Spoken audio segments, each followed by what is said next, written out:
Hey y'all, hey, it's JJ Conway. Welcome to Building Wealth Together, where our goal is to help you walk in abundance and leave a legacy. It's Juice with JJ. This is where I keep you informed about scams, financial controversies, and money shenanigans so you can keep your cash flow out of their pockets and funding your dreams. Let's get into it. Hey y'all, it's JJ with a disclaimer.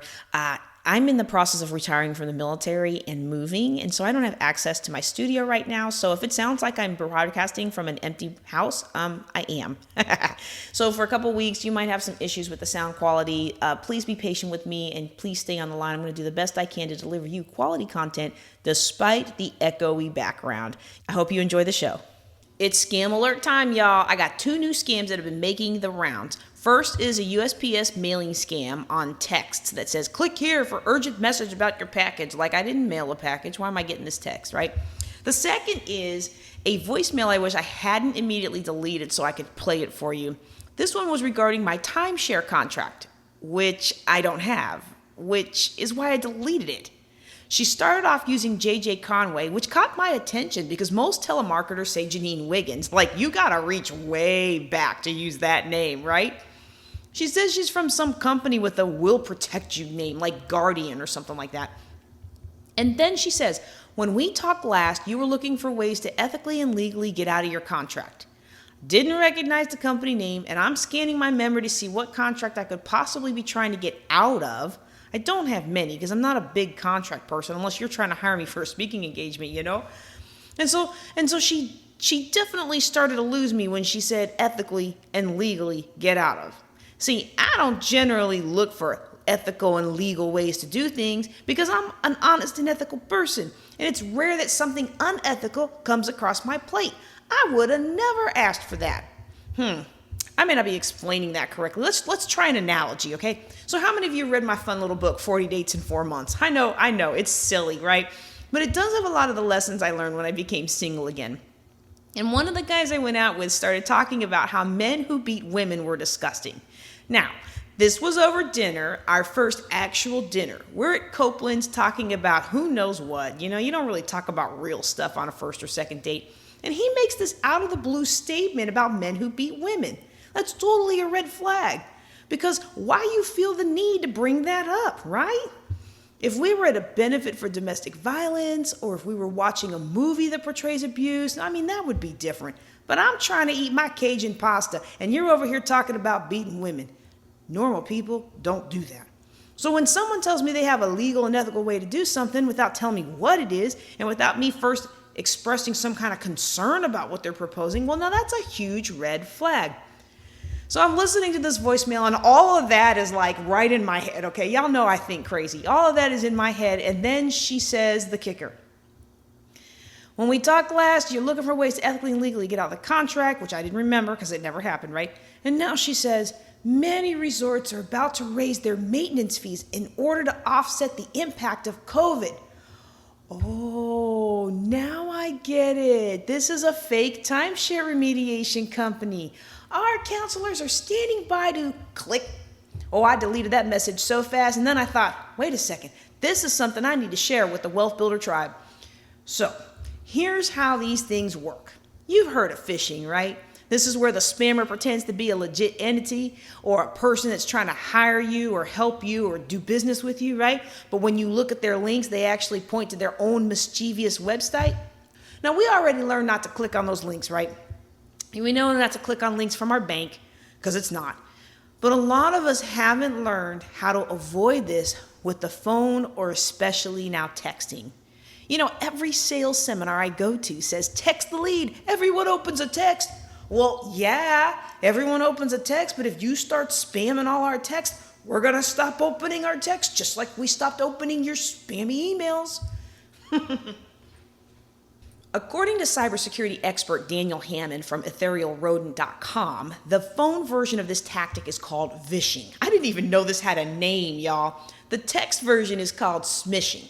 They both act the same way, to get you to click in a hurry on a link that can do all sorts of nasty things, such as install spyware, viruses, or malware onto your computer or device.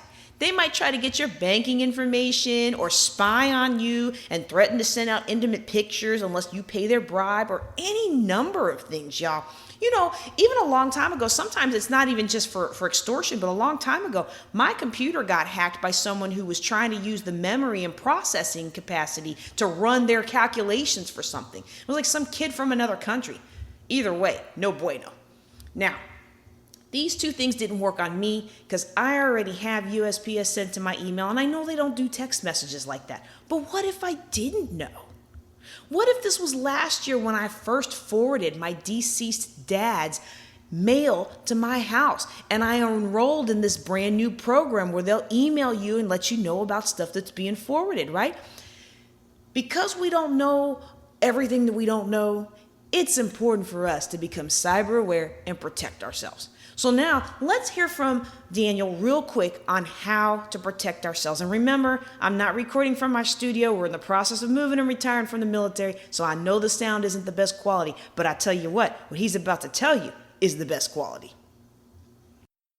Yeah, JJ. So I think the first thing you want to do is just always be alert, right? So when people are trying to get you to click on things, the things that you will typically notice are there will be some sense of urgency, right? There's, something's been compromised of yours. They've locked down your account. You have a package waiting that's going to be sent back. That's one of the factors. And another factor that is it's very generic. It won't be, JJ Conway or JJ, I've got this opportunity for you. A lot of times there's poor grammar, so you can always keep an eye out for little mistakes in grammar. The links themselves, sometimes they'll try to spoof the link so it looks like you're going to Microsoft, but you're really going to Microsoft with an I instead of, with a 1 instead of the letter I. So they do things like that, and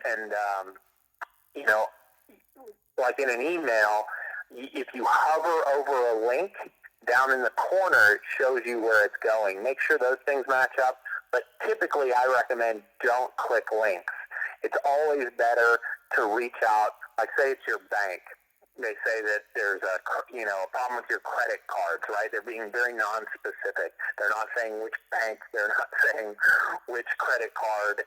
It's usually not Visa or MasterCard. They do sometimes say that they're from, Chase Bank in hopes that you have Chase, and then you'll think they're legitimate. So those are kind of things you look for, but they always want you to click.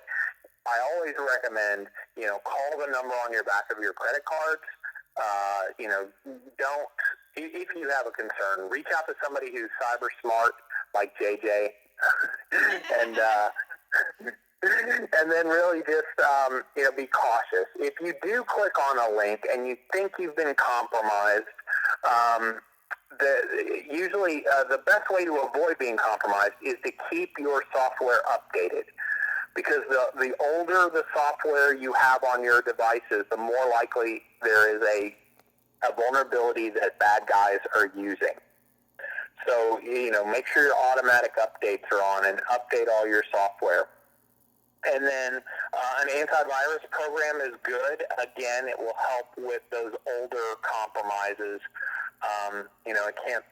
They're not real super effective at stopping really, really new things, but really, really new things are usually not targeting end users like us. So those are kind of my general tips. And then, I think, JJ, you've got my contact information. If you just want a quick consult on Daniel, what's going on with this, how would you handle it? I'd be happy to point you in the direction of people who can help or help you myself if it falls into my expertise. Thank you so much, Daniel. Daniel's got a really great product that can educate you and your family about all this stuff, y'all. If you're interested, let me know, or you can learn more about him and how to keep both your family and your business cyber protected at his website, etherealrodent.com. That's all I have for you today, gang. Take care and be blessed.